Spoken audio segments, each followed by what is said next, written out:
Halo pemirsa, Sido Malam hadir dengan beragam informasi terkini tanah air serta mancanegara. Bersama saya, Galuh Pandu. Inilah Sido Malam selengkapnya.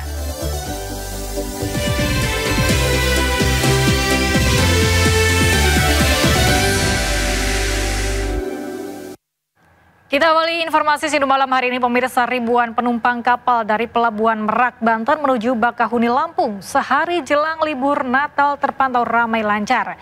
Dari data Posko Merak, Banten, jumlah penumpang kapal hingga saat ini berjumlah 228.703 penumpang.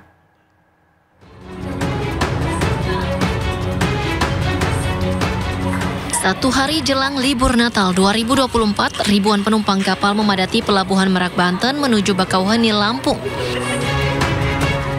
Dari data Posko Merak, Banten, jumlah penumpang kapal hingga saat ini berjumlah 228.703 orang. Adapun total penumpang yang menyeberang dari Jawa ke Sumatera mencapai 36.103 orang atau turun 42% dibandingkan dengan periode yang sama tahun lalu sebanyak 61.965 orang.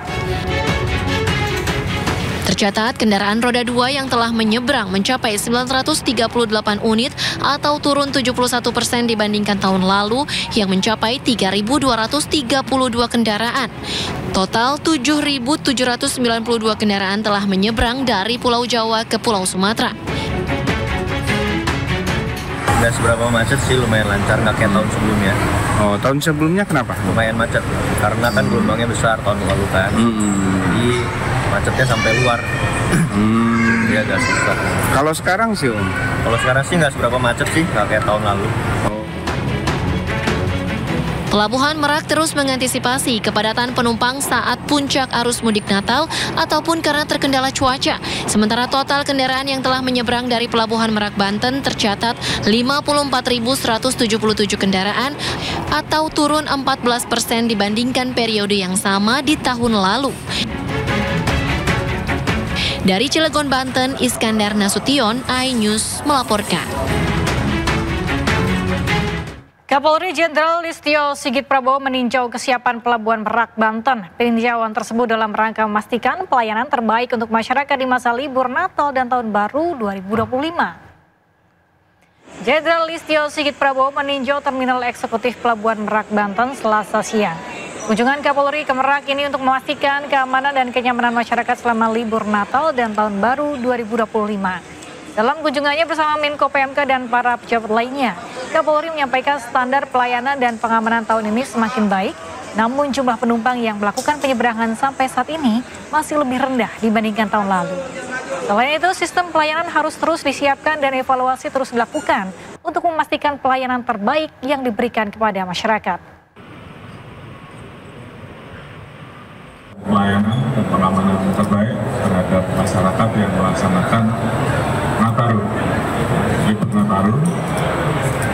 Tadi kita sudah cek langsung, melaksanakan Zoom meeting dengan beberapa wilayah dan memastikan bahwa standar pelayanan dan standar pengamanan saya juga semakin baik. Walaupun tadi dilaporkan bahwa jumlah masyarakat yang menyeberang saat ini apabila dibandingkan dengan tahun 2023 sampai hari ini masih lebih banyak pada saat tahun 2023. Namun demikian kita lihat dari sistem pelayanannya, sistem pengamanannya mulai dari situasi normal, kuning dan merah semuanya tetap disiapkan. Kepadatan arus mudik libur Natal dan Tahun Baru masih terjadi di Pelabuhan Nusantara Kota Parepare, Sulawesi Selatan. Hari ini kembali ada satu kapal yang bersandar di dermaga Pelabuhan Parepare dengan menurunkan sebanyak 972 penumpang asal Samarinda, Kalimantan Timur.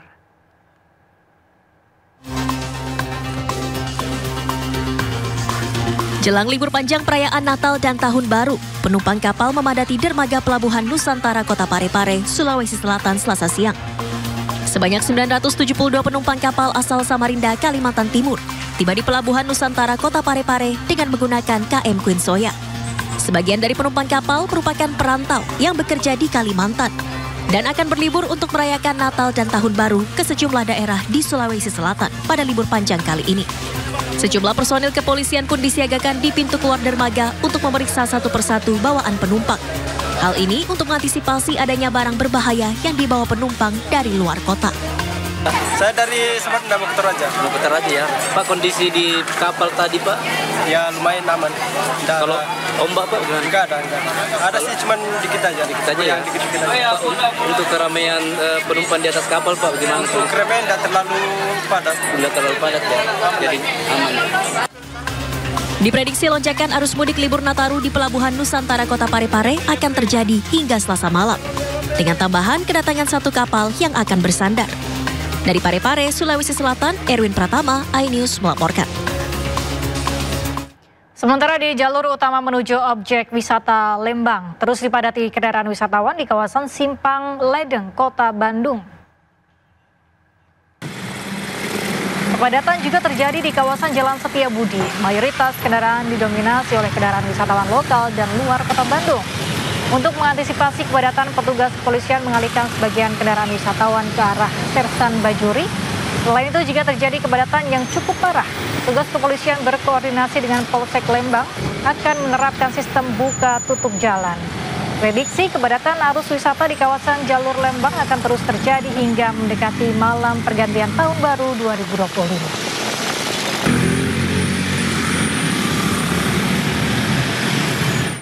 Jelang perayaan Natal, arus lalu lintas di Simpang Gadok, Puncak, Jawa Barat ramai lancar. Meski jumlah kendaraan meningkat, namun antrian kendaraan dapat terurai dengan baik. Satu hari jelang libur panjang perayaan Natal dan Tahun Baru, arus lalu lintas di Simpang Gadok, Puncak, Jawa Barat masih ramai lancar. Hingga Selasa siang, jumlah kendaraan yang melintas tergolong normal dan tidak tercatat adanya lonjakan jumlah kendaraan baik dari arah Jakarta menuju Puncak maupun sebaliknya. Pihak kepolisian hingga saat ini belum memperlakukan rekayasa lalu lintas melalui sistem one way maupun ganjil genap. Namun jika jumlah kendaraan mulai meningkat signifikan, pemberlakuan rekayasa lalu lintas akan diterapkan secara situasional untuk mengurai kemacetan.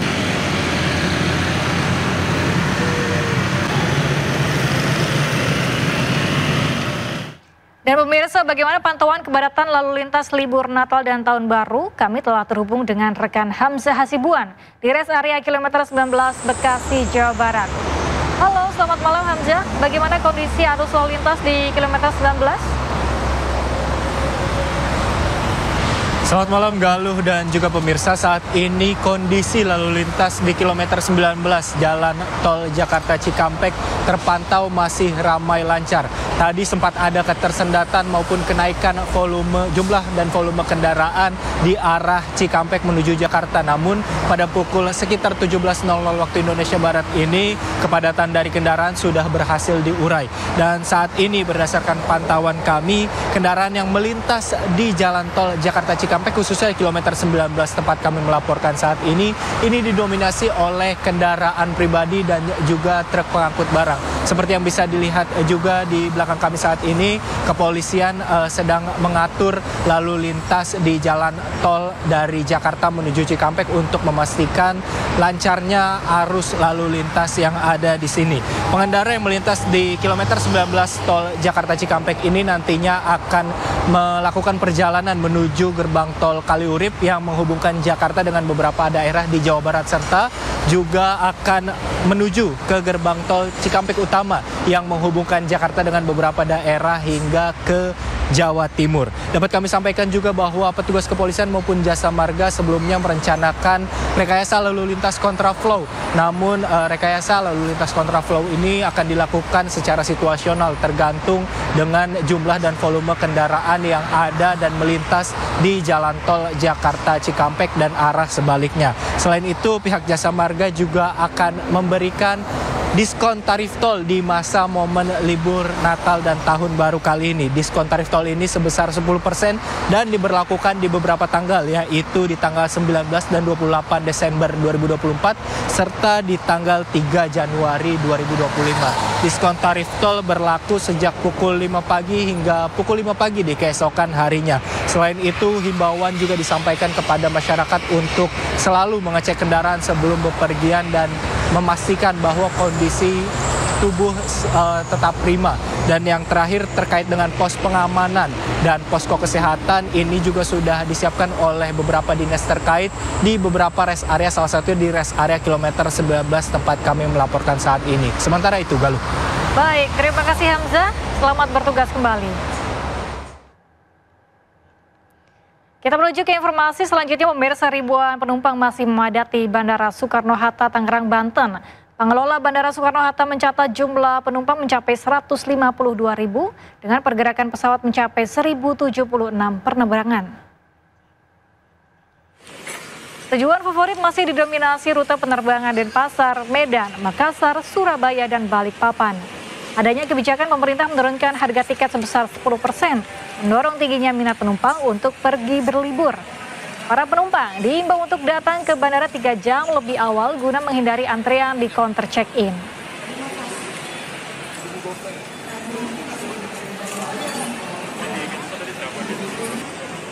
Sebanyak 1.574 posko kesehatan didirikan Kementerian Kesehatan dalam menyambut libur Natal dan Tahun Baru 2024-2025. Ribuan posko tersebut tersebar di sejumlah wilayah di Indonesia, yakni di setiap area tol dan pertigaan jalur arteri. Posko kesehatan yang didirikan Kementerian Kesehatan salah satunya terdapat di rest area kilometer 57 ruas tol Jakarta Cikampek, Karawang, Jawa Barat. Posko pelayanan kesehatan ini buka 24 jam secara gratis untuk para pengendara yang beristirahat di rest area. Di posko ini disediakan pemeriksaan kesehatan, obat-obatan, serta pijat refleksi. Pos-pos tersebut diisi oleh tim pemantau dari daerah dan pemerintah pusat.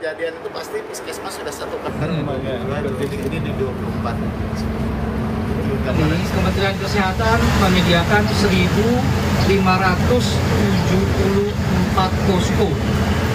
Ya.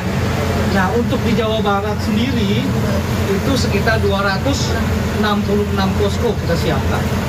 Posko ini bukan hanya terletak di jalan tol, tetapi juga di titik-titik di mana kita perkirakan rawan kecelakaan atau rawan masalah kesehatan di mana masyarakat membutuhkan bantuan.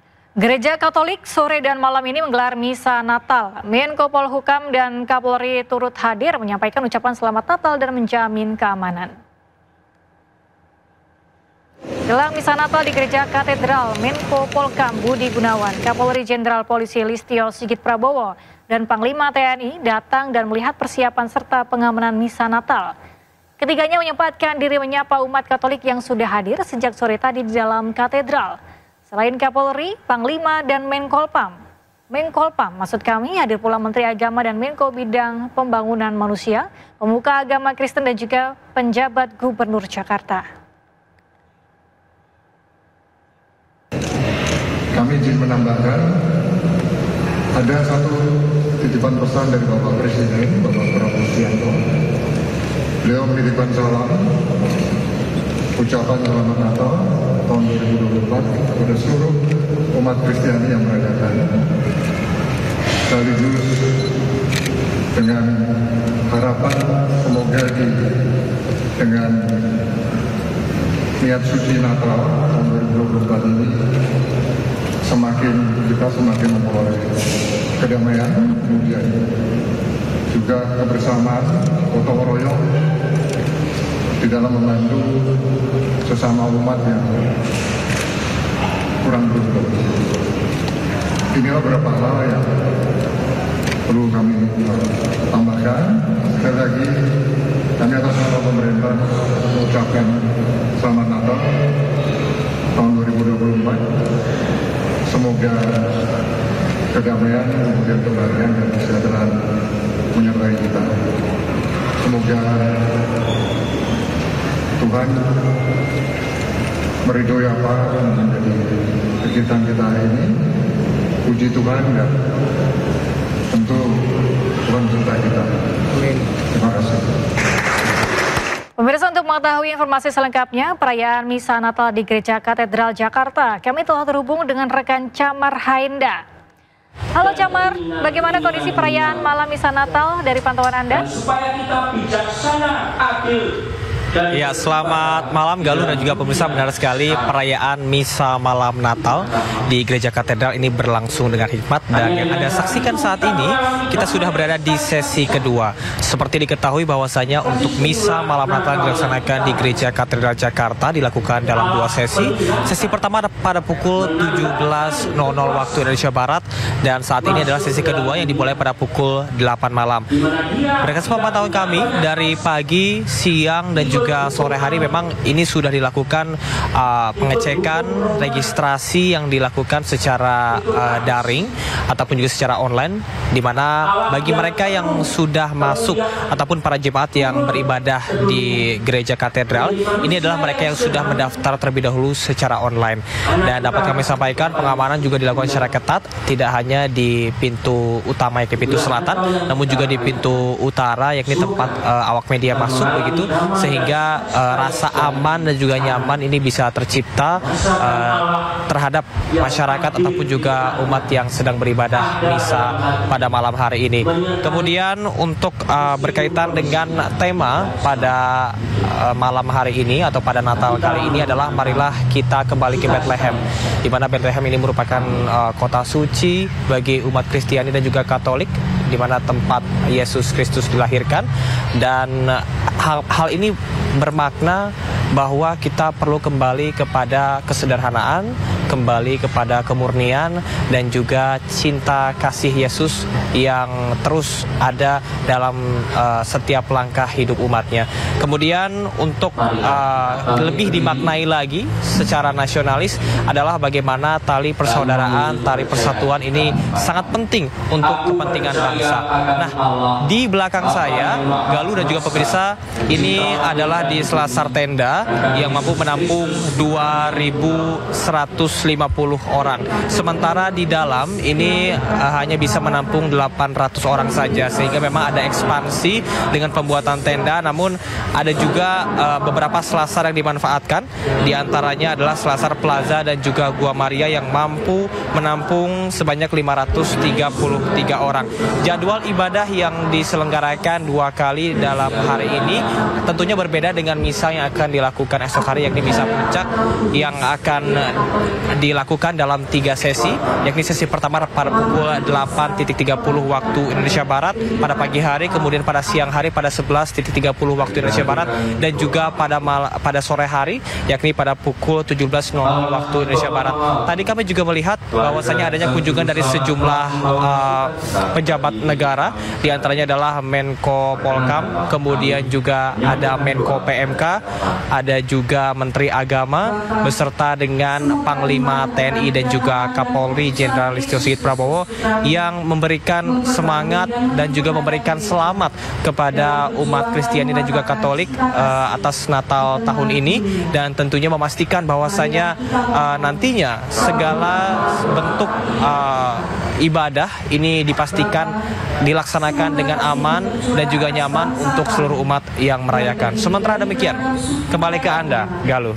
Baik, terima kasih Camar atas laporannya dari Gereja Katedral. Selamat bertugas kembali. Pemirsa, kita menuju ke informasi lainnya. Gaduh, bayi tertukar kini telah temui fakta baru. Hasil tes DNA sebut bayi yang meninggal di Rumah Sakit Islam Cempaka Putih adalah anak biologis dari Rauf dan Feni.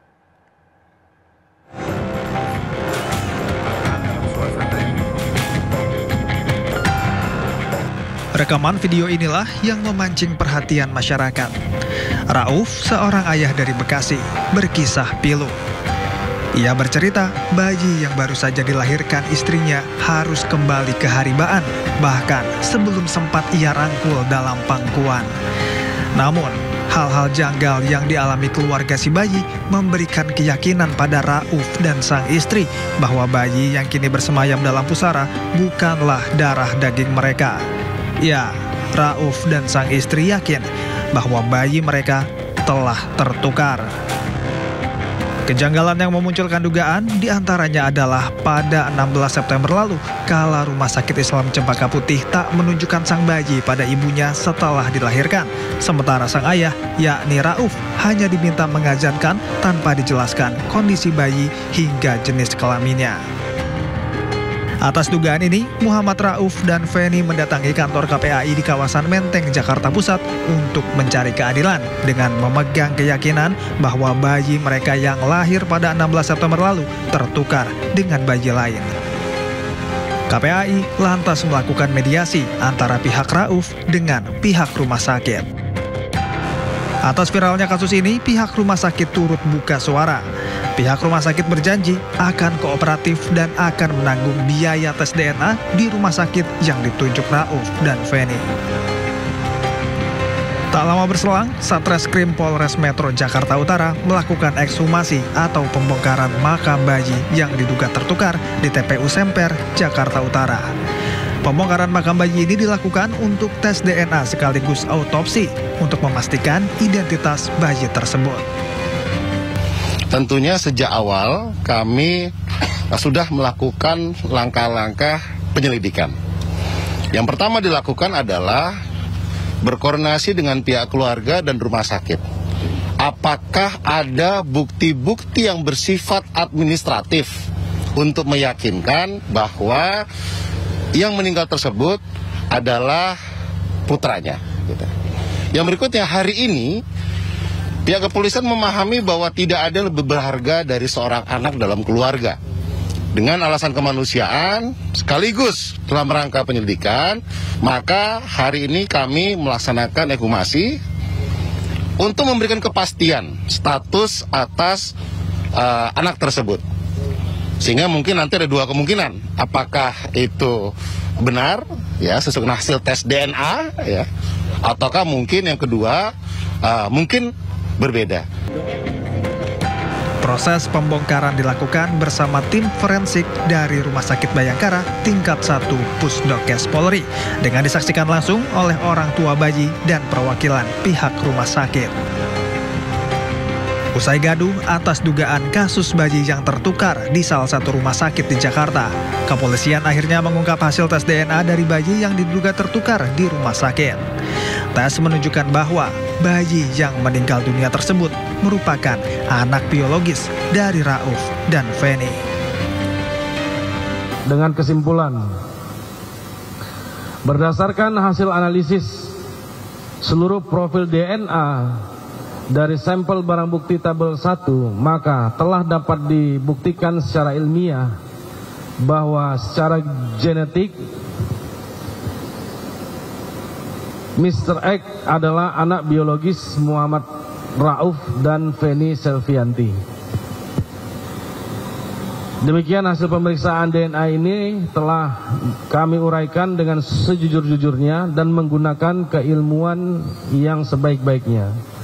Sisa sampel barang bukti akan dikembalikan sesuai ketentuan yang berlaku atau akan dimusnahkan setelah 1 tahun masa simpan. Namun setelah kegiatan ekshumasi, hasil koordinasi tim penyidik dengan dokter yang melakukan ekshumasi, untuk penyebab kematiannya ini tidak diketahui dikarenakan organ dari bayi ini sudah tidak ditemukan, hanya tulang saja, tulang belulang. Dari sisa tulang belulang ini, keterangan dari dokter itu memang tidak bisa diketahui penyebab kematiannya. Namun arahan dari dokter rumah sakit, kalau memang cukup dengan rekam medis itu sudah dapat ditentukan penyebab kematiannya. Seperti itu keterangan hasil koordinasi tim penyidik dengan dokter yang melaksanakan kegiatan ekshumasi. Kasus dugaan bayi tertukar ini viral dan memancing simpati masyarakat. Kisah Rauf yang menceritakan temuan kejanggalan yang ia dapat kala rumah sakit mengabarkan kondisi bayi yang baru saja dilahirkan sudah kaku tak bernyawa, kini sudah dapatkan titik terang. Beserta secuplik fakta pahit yang harus Rauf dan Feni terima, bahwa bayinya kini telah tiada.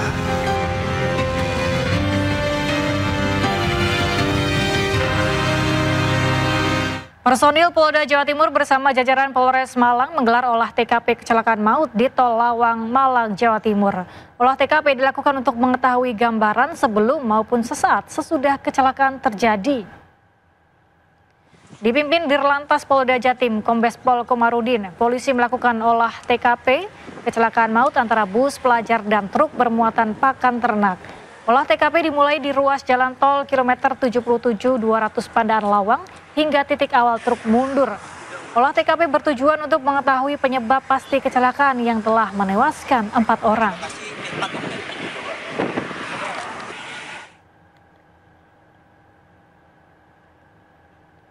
Pemirsa, 4 korban meninggal dunia kecelakaan truk bermuatan pakan ternak dan bus pelajar asal Bogor di kilometer 77 tol Pandaan Malang telah diidentifikasi. Sementara 6 orang yang luka berat dirawat intensif di instalasi gawat darurat Rumah Sakit Saiful Anwar.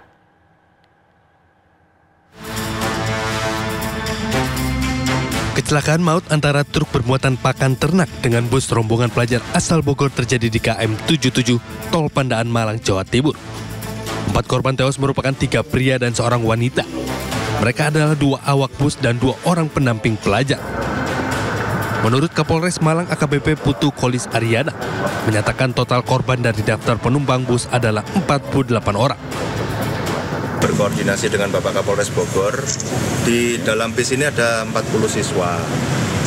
Kemudian ditambah ada 6 pendamping. Kemudian ditambah lagi sopir bis dan kernetnya, sehingga total 48. Kemudian ada satu lagi yang terhitung korban karena saat ini masih dalam penanganan di rumah sakit, yaitu sopir truknya. Sementara 6 orang yang luka berat dirawat intensif di instalasi gawat darurat Rumah Sakit Saiful Anwar. Dan para korban luka ringan tersebar di Rumah Sakit Umum Daerah Lawang dan di Rumah Sakit Singosari. Tim Liputan iNews melaporkan.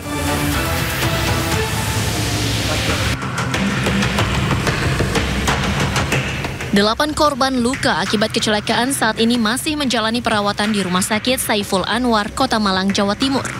4 diantaranya masih dirawat intensif di ICU dengan 1 pasien dalam kondisi tidak sadar atau kritis karena mengalami pendarahan di otak dan luka di kaki serta terdapat cairan di jantung. Ini yang kami rawat ada 8. 4 dari pasien ini dirawat saat ini di ICU.